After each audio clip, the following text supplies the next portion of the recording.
Welcome to Tax Mantra Global's LinkedIn Live. Before we dive in, let me introduce ourselves to our newest viewers. At Tax Mantra Global, we take pride in being an award-winning firm specializing in cross-border corporate services, enabling businesses to operate and expand globally. We simplify cross-border operations with our expert team of 150 plus professionals from business structuring and setup to our virtual CFO services, fundraising, and due diligence. We provide tailored solutions for businesses of all sizes. With a proven track record of success and a global footprint, Tax Mantra Global is your trusted partner for international growth. The topic for today's webinar is Compliance Roadmap to Secure Global Funding. The session focuses on guiding startups through the essential steps to attract and secure international investments. It highlights the importance of legal and regulatory compliance, operational transparency, and aligning with investor expectations. Today, we have with us Soumik Kumar Sen and Tripti Kayal. They are practice experts in global expansion and fundraising compliance. Tripti, over to you. Thanks, Solika. So let me start by sharing screen. Yeah, thanks, Ritik. Till the time you share the screen, a brief on the reason we are having this webinar. The webinar focuses on the key aspects on what shall be the compliances and what shall be the investor focus while raising funds. So, say, for example, if you are raising funds internationally, there are several additional compliances that one needs to be very careful of. If you do not do that, there are tax, legal, and RBI related penalties that will be imposed on you, and we shall discuss. The idea of this webinar that I am 15 will do is to mainly focus on what should be the compliance roadmap in case you're raising funds internationally. What are the compliances that you should do from tax, legal, corporate law side, and from the RBI related regulations. So, in this webinar, we will go to the length and breadth of the entirety of fundraising compliances to global investors. And we shall try to highlight what are the key points that one needs to be considering so that one can raise funds without any compliance related issues. Right? Over to you, Kimberly. You can take it forward. Right. So, compliances, as Shomik said, it is very crucial for attracting global funding for any startups or entrepreneurs who are expanding, who are looking to expand their businesses. To secure global funding, a compliances roadmap is essential to ensure adherences to legal, regulatory, and financial standards across the jurisdictions.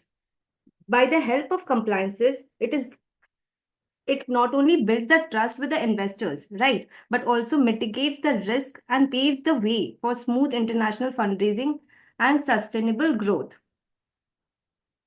So let's understand what are the compliances which is to be complied while raising funds globally.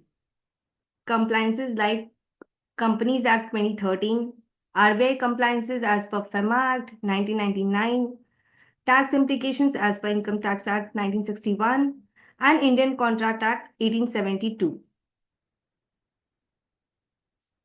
Okay, now let's first understand what are the type of the investment structures by which we can raise funds through global. Equity financing, compulsory convertible debt, compulsory convertible preferentials, that is CCPS, or convertible note. So let's understand. Right, just to put some perspective over here. So, one, when they raise funds in India to angel investors, there are three type of fundraising activities. One, plain simple equity financing that is there in front of you. There are CCPS, which is compulsory convertible preferences. So, after a period of time, this instruments, be it CCD or CCPS, will get converted into equity shares, and there are convertible notes. Now, convertible note is given only to Startup India registered company. Many of the convertible note, if there are international work, is similar to the safe notes, right? The only requirement is you have to invest at 25 lakh INR minimum amount, and two, the invest that is a startup has to be registered under DICC. Only then you can be Startup India, where you can raise funds through convertible notes. One also needs to understand this convertible note can be repaid back with interest in case the startup wants that. There are RBI compliances in this regard, which we can discuss at a later point of time. Tripti, you can take it forward. So, as we have understood the equity financing, CCD, CCPS, and the convertible note, let's dive into the compliances under the Companies Act, which is essentially required while share allotment or CCD or CCPS allotment. So the first and foremost step is to take an approval from board. To conduct a board meeting, we have to first share the board notice, and once the board notice, the agenda in the board notice shall be for the approval of share issuance, circulate the offer letter, procurement of valuation report, opening of a separate bank account. So by this agenda, a board meeting will be conveyed. Once the board meeting will be conveyed, subject and the approval has been taken by the board members, subject to the approval of members. So once the board meeting is conducted, the EGM has to be conducted so that the approval of members is also undertaken. Once the EGM has been conducted and the special resolution has been passed for the approval of share issuance, then within 30 days of passing EGM, Form MGT 14 needs to be filed with Ministry of Corporate Affairs within 30 days of passing SR. Once MGT 14 is filed and the separate bank account is ready, we will intimate the investors that they can transfer the funds.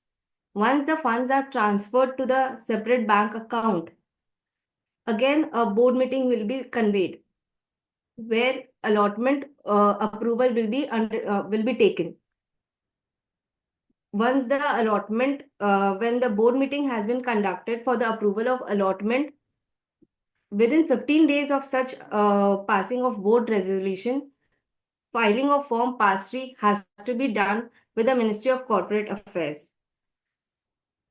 And once the Pass 3 has been filed, share certificate has to be delivered to the foreign investors or the investors who are investing into the company within 60 days from the allotment, followed by stamp duty and everything.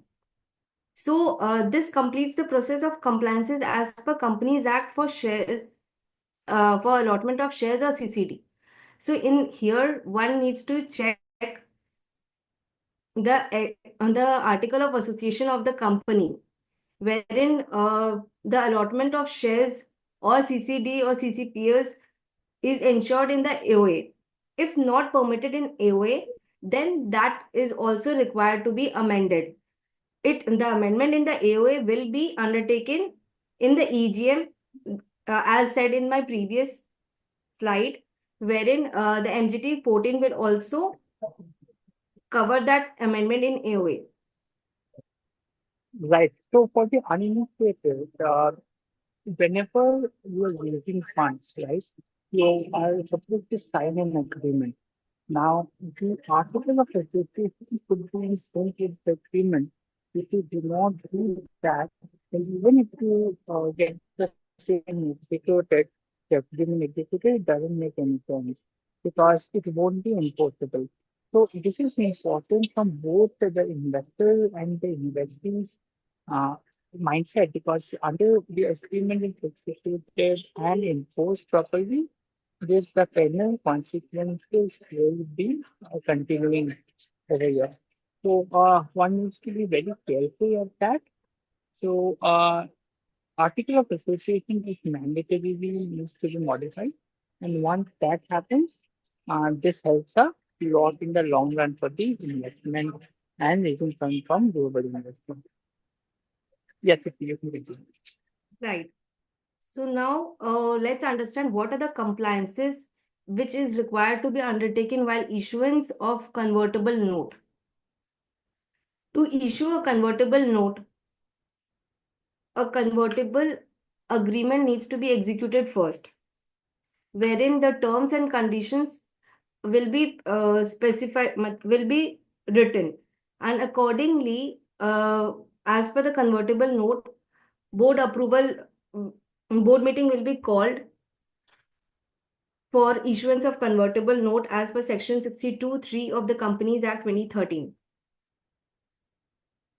Once we get the approval from the board, again, the board approval is subject to the approval of the members in EGM. So once the approval of board is received, we have to again call for EGM, wherein the approval from members is required by passing SR and GM for the issuance of convertible note. Once the EGM has been passed, so within 30 days from passing special resolution, we have to intimate a register of companies by filing MGT 14. So as you see, it's a much more simpler process. So hence it is very common among global investors to invest through convertible notes, especially on early stage startups. Right? So it's just a four-step process followed by RBI compliances, and it makes life much more simpler for everyone. That is the startup, the entrepreneur, and the investor. Yes. So again, the compliances when it is required for converting the convertible note. So the previous one was the process while issuing the convertible note. Now the compliance is required for the conversion of the convertible note. So in case of convertible note, it is totally depend upon the uh, holder that it can sorry, it can convert into the equity. It can opt for converting into the equity, or it can redeem. So this all are already written in the predefined convertible note agreement. If the investor is going for the conversion of the convertible note into the equity, then the following process will be undertaken. Like again, calling of BM, followed by EGM, filing for NGT 14, and then converting the convertible note into the equity by filing Form Pass 3.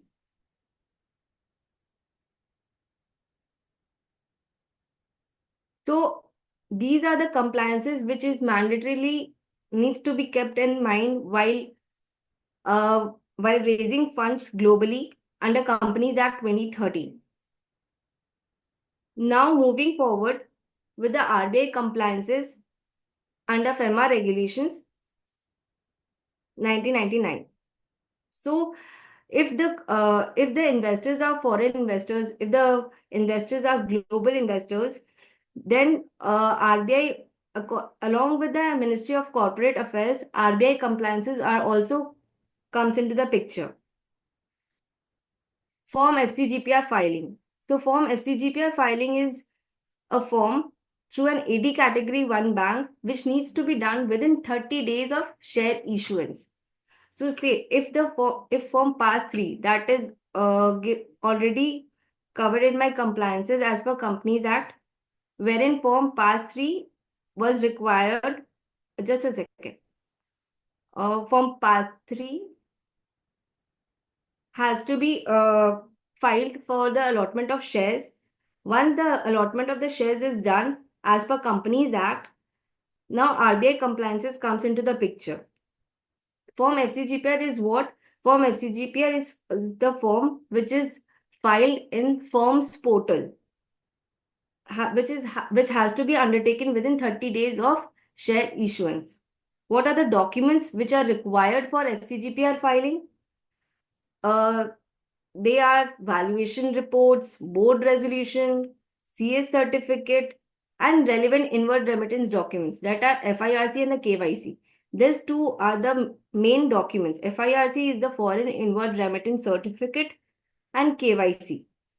While receiving funds from the foreign investors, the AD Bank help us to get these two important documents, that is FIRC and KYC,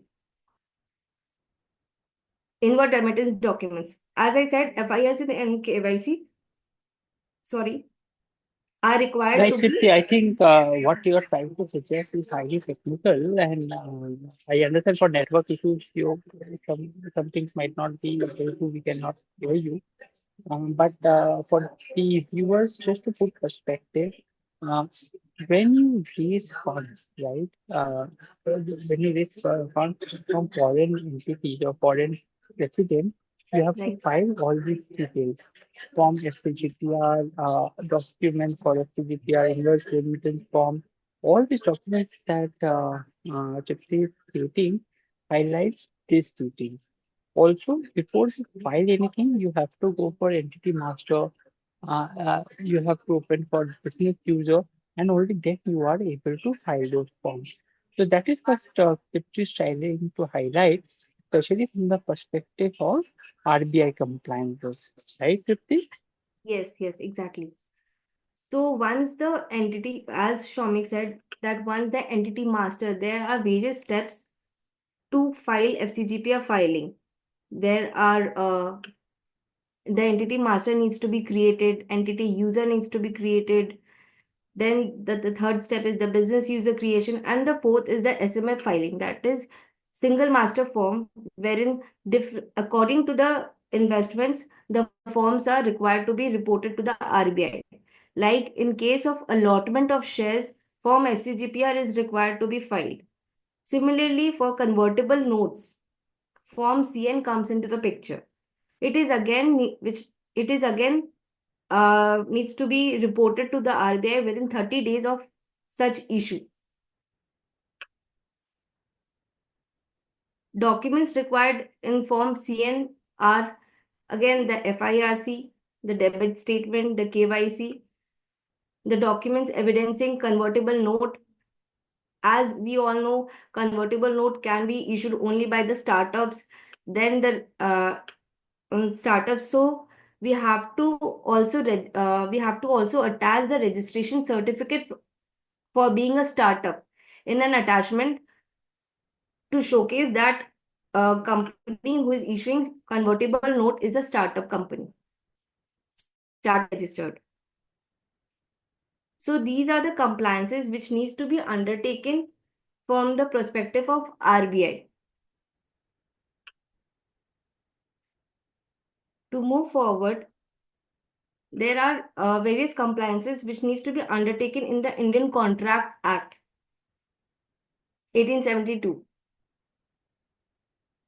So let me quickly take this up with the there are compliances in regards to the agreement. So when you execute any agreement by raising funds, you need to do all this clauses incorporated in your agreement.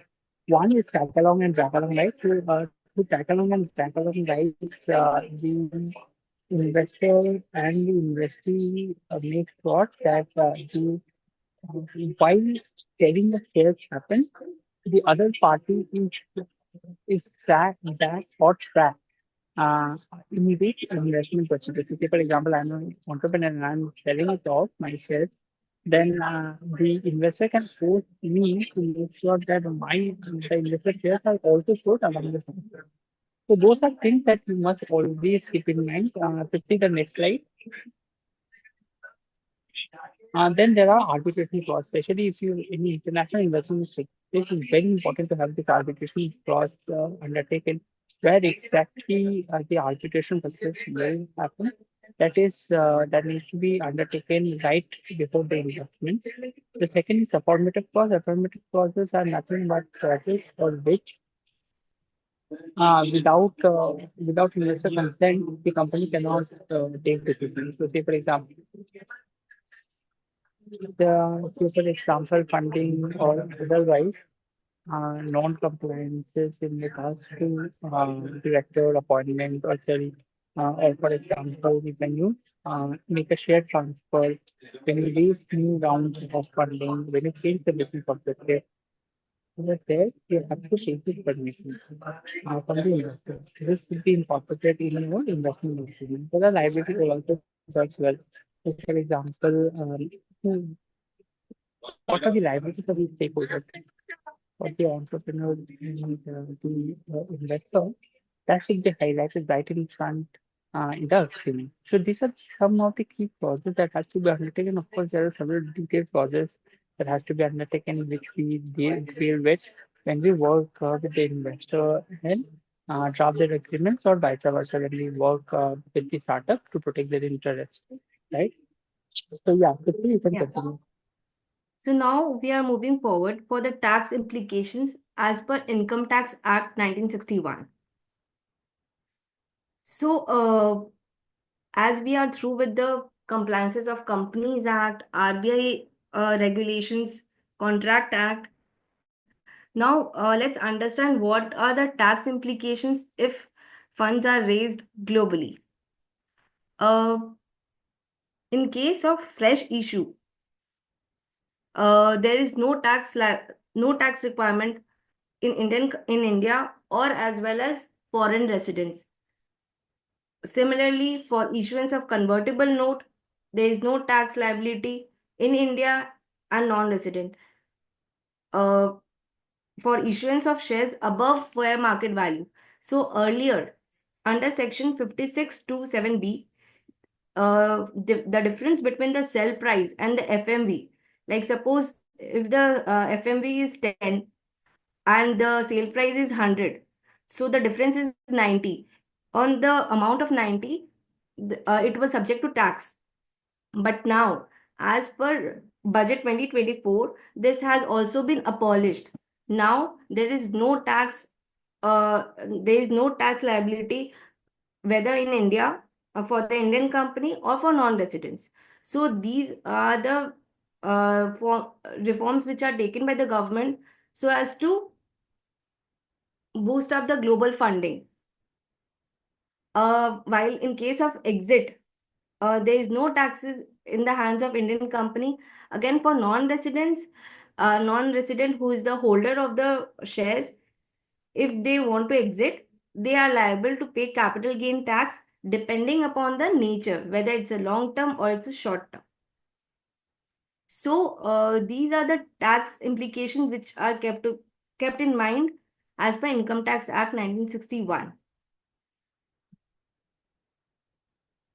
Uh, So now moving forward, as we have undertaken all the compliances which are required while raising funds globally, let's understand what are the key takeaways, what are the things which should be kept in mind while uh, while taking the global funding.